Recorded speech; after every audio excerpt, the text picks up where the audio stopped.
Bienvenidos y bienvenidas a un nuevo vídeo. Hoy vamos a intentar resolver una duda complicadísima y es cómo demonios escribimos Jiu-Jitsu en castellano.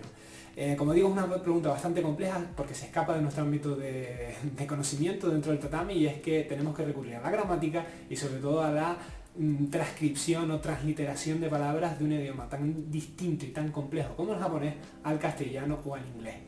Entonces, como digo desde ya, es una pregunta muy compleja, va a ser un vídeo seguramente largo. Al principio haré la respuesta corta si no tenéis ganas de ver un vídeo largo, y para poder saber la respuesta o las conclusiones tendréis que quedaros hasta el final, donde digo desde ya que es probable que no tengamos una respuesta contundente.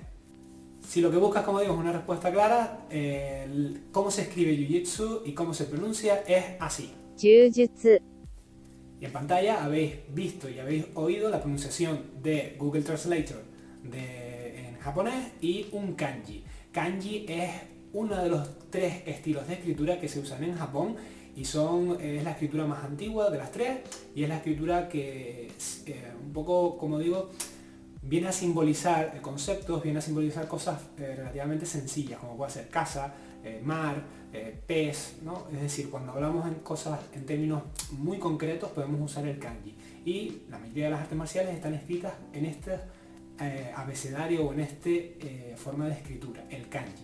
Entonces, si queremos acertar de cómo escribir Jiu-Jitsu, la única forma de escribirlo 100% seguro, sin equivocarnos, es el kanji. Pero muchos me contestaréis, vale Joshua, el kanji está bien, de hecho lo puedo copiar y pegar de internet hoy en día, es muy sencillo, pero no sé escribirlo, y para el día a día escribirlo pues es muy complejo, ¿no? Y si yo voy a poner en mi grupo de WhatsApp Jiu-Jitsu, no voy a estar buscando el kanji, y te doy la razón. Por lo tanto, aquí tenemos el primer problema que nos encontramos, y es expresar un concepto de un idioma en un abecedario que no es nada similar. Porque cuando estudiamos otras lenguas europeas o de origen latino, tenemos un abecedario bastante en común: el francés, el castellano, el inglés. Todos entendemos las mismas letras. Es verdad que hay alfabetos como el castellano, por ejemplo, en el que tenemos letras únicas, como puede ser la ñ.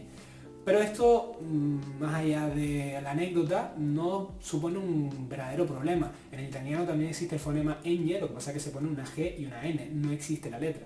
Pero como digo, más o menos si vamos a aprender francés o si vamos a aprender inglés, tenemos las mismas letras y hay un puente de unión tremendo, ¿no? Es decir, es verdad que por ejemplo en inglés no se lee igual que se escribe, pero lo mismo, por lo menos tenemos las mismas letras. Sin embargo, con el japonés no existe esto.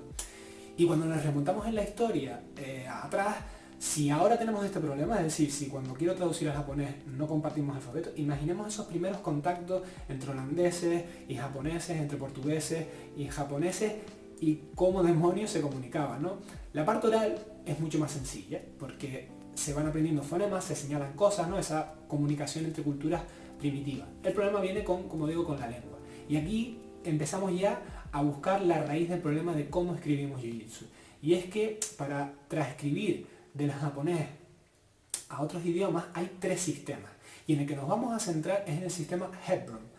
Un sistema que está basado en el inglés. Es decir, es un sistema mediante el cual cogemos palabras japonesas y las traducimos al inglés. Y aquí empezamos a ver cuál es el problema que es el sistema más mayoritario y por qué tenemos conflictos con el castellano.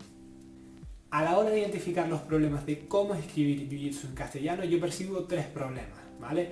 Lo primero, destacar que yo no soy ni filólogo japonés ni filólogo español, simplemente he hecho un pequeño trabajo de investigación y tienen todas las fuentes de referencia abajo en formato de bibliografía o videografía más bien, y las pueden revisar en la caja de descripción. Y si ustedes tienen algo que aportar, pues agradecería que más allá del comentario me dejaran eso, una fuente de información externa y contrastada para poder exponer sus argumentos. Entonces empezamos con los tres primeros problemas que yo percibo, ¿vale? El uso de la J o de la Y, el uso del guión para juntar la palabra o no usarlo, y el uso de la I después de la J tanto en el primer Yu como en el Jutsu, ¿vale? Es decir, si ponemos una I en alguno de esos dos o en las dos. Y vamos a ir tratando tema por tema. El uso de la J es probablemente el más sencillo de todos de explicar, y es el fonema en sí mismo. Cuando un inglés escucha Jiu-Jitsu, lo que más percibe ahí es una J, ¿verdad? Es como, lo voy a recordar a la gente de mi edad un poquito más mayor, O bueno, ahora hay unas películas nuevas, Jumanji, ¿vale? Cuando salió la primera película, la vieja, la del juego de mesa, no la del videojuego, hubo ese problema, ¿no?, con la traducción, y es que en la caja del juego de mesa ponía Jumanji en castellano. Si yo lo leo siendo hispanoparlante, yo leo Jumanji porque está con J. Sin embargo, se hizo mucho la agilización de, no, lo vamos a llamar Jumanji, y que el espectador entienda que estamos usando el fonema inglés, ¿vale? Pues lo mismo pasa con el Jiu-Jitsu. Lo escribimos con J en español, pero realmente lo tendríamos que escribir con Y. Y por eso, si investigan un poco, encontrarán periódicos del siglo pasado y del anterior, en el cual van a encontrar Jiu-Jitsu con Y. Y es que técnicamente, si no usamos el sistema Hepburn, es lo más fonéticamente correcto en el castellano, ¿no? Porque nuestro fonema U no es la J, es la Y, lo que más se le aproxima. Entonces por eso, cuando no había tanta globalización, cuando hablábamos de Jiu-Jitsu en España, lo hacíamos con Y, y se lo pueden encontrar así. Hoy en día, la mayoría de las personas lo escriben con J. Y ahora vamos con el uso de la I, probablemente la parte más compleja de explicar o la que más controversia genera. ¿Le ponemos una I o no le ponemos una I a las dos palabras? ¿Vale? Le ponemos una I al primer yu, o le ponemos una I al jutsu, o le ponemos una I a las dos. Como digo, si seguimos el sistema Hepburn, escucharemos como angloparlantes un jiu-jitsu, y probablemente le pongamos una I a las dos como angloparlantes. Lo más correcto seguramente sería usar el acento circunflejo, que es el acento que parece como un triángulo sin base encima de la vocal y que hace referencia a las vocales largas. Vocales que por ejemplo en castellano no tenemos, todas nuestras vocales son, o casi todas, son cortas. Sin embargo, en otros idiomas sí que existen esas vocales más largas, alargadas un poquito, y en el japonés existen muchísimas. Por ejemplo, si decimos Tokio, como castellano digo Tokio, pero la aproximación a un japonés un poquito más real sería Tokio. Como dos O o tres O en castellano, ¿verdad? Entonces, cuando escribimos eso, escribir Tokio, escribir dos o tres O, no es económico, por así decirlo, y siempre en escritura vamos a lo económico, ¿vale? Vamos a hacer lo más eficiente posible. Sobre todo imaginémonos cuando la imprenta era muy cara o casi que no existía o no la tenía todo el mundo, estar haciendo impresiones salía muchísimo dinero, entonces menos letras significaba más barato. Entonces en Tokio verán escrito muchas veces con ese acento, ¿vale?, especial que le dice al lector que tiene que alargar un poquito esa O, ¿vale? Entonces, si tenemos en cuenta esa norma, deberíamos escribir seguramente Jiu-Jitsu como con dos O y el acento circunflejo. Sería lo más correcto, ¿vale? Pero es verdad que el angloparlante va a escuchar una I y una U más que una U larga, ¿vale? Entonces, como digo, es un tema ahí un poquito más complejo a nivel gramatical. Como ven, es un tema muy espeso, pero a nivel gramatical exclusivamente. Y por último, juntarlo o no con guión, ¿vale? En castellano, al igual que en otros idiomas latinos, se puede yuxtaponer dos palabras con un guión para convertirlo en uno solo. Esto lo vemos mucho en apellidos, por ejemplo, compuestos, o en alguna que otra palabra. En castellano es un poquito más difícil verlo ahí, pero sobre todo en apellidos lo podemos ver mucho. Seguro que algunos de ustedes, o algún familiar o algún conocido, tiene un apellido compuesto juntado con un guión en castellano. Yo creo que, ya digo, en el idioma español es lo más común. Pero también puede ser usado para juntar dos palabras y convertirlas. Entonces, teniendo en cuenta que Jiu-Jitsu son dos palabras, lo más normal a la hora de traducirlo sí sería poner el guión, porque esta es una palabra que en conjunto significa una cosa y que por separado tienen son dos kanjis que significan dos cosas distintas. Entonces, creo que lo más justo para la traducción o la transliteración sería ponerle el guión. Entonces, como conclusiones, ¿qué sacamos de todo esto? La primera, la forma más correcta de usarlo, el kanji. No hay duda de que tenemos que ir a la forma original si queremos acertar al 100% de las veces. La segunda, si queremos ser un poquito más correctos, es probable que la forma más correcta gramaticalmente, siendo castellano, sea Jiu-Jitsu, todo junto con la U, con acento, ¿vale?, con el acento circunflejo que habíamos hablado, el triangulito sin base. Podemos usar o no el guión dependiendo ya un poco de las preferencias de cada uno. En castellano, como bien decíamos, no es tan común, aunque está aceptado, o sea que lo podríamos simplemente juntar las dos palabras, que estaría bien en castellano, o ponerle un guión en medio, que también estaría bien.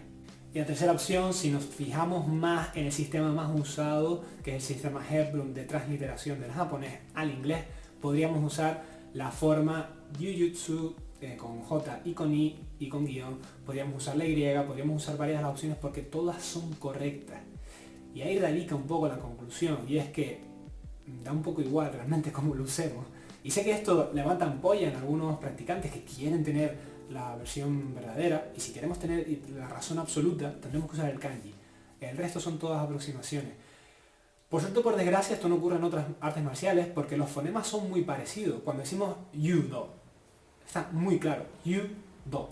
Cuando decimos karate, karate, está muy claro. Sumo, son todas artes marciales japonesas que como son cortas, con fonemas muy sencillos de percibir para el angloparlante y para el hispanoparlante, son muy fáciles de transliterar. Pero la complejidad viene con el yu. Ese sonido es muy característico del japonés y es muy difícil de transliterar. Así que como digo, al final escríbanlo como quieran, no pasa nada, ¿vale? Lo importante es practicar, que les interesa cómo se escribe. El conocimiento nunca ocupa lugar, intenten informarse, intenten estudiar, porque al final, oye, gracias a un arte marcial estamos viendo temas tan complejos como la transliteración de un idioma que no es latino a otro latino, cómo esto puede afectar a los intercambios culturales y económicos de un país con otro, cómo empezamos a percibir, a lo mejor si leemos a un autor o a un novelista japonés, cómo vamos a perder gran parte de su obra en la traducción, porque es normal. Entonces nos vamos a fijar en todo eso positivo, pero que esa discusión de cómo se escriba se convierta en algo positivo para que aprendamos más y no en un motivo de discusión en el cual nos ensalcemos en discusiones en internet o en el tatami de cómo se escribe, cómo no, porque mi maestro me dijo esto, porque mi maestro me dijo aquello. Realmente es irrelevante siempre y cuando aprendemos algo y saquemos conclusiones propias. Y lo dicho, si les ha gustado el vídeo y si les gusta el canal, consideren suscribirse porque me ayuda tremendamente a seguir haciendo vídeos, a seguir comunicando, a seguir ofreciendo contenido gratuito en la plataforma para que lo disfruten, para que todos aprendamos, porque no nos engañemos, yo también aprendo con estos vídeos un montón. Y ya digo, si quieren echarme un cable, consideren suscribirse, hay bastante gente que ve el canal y no se suscribe, y sin duda sería una ayuda tremenda si lo hicieran. Nos vemos en el siguiente vídeo y muchas gracias por estar ahí.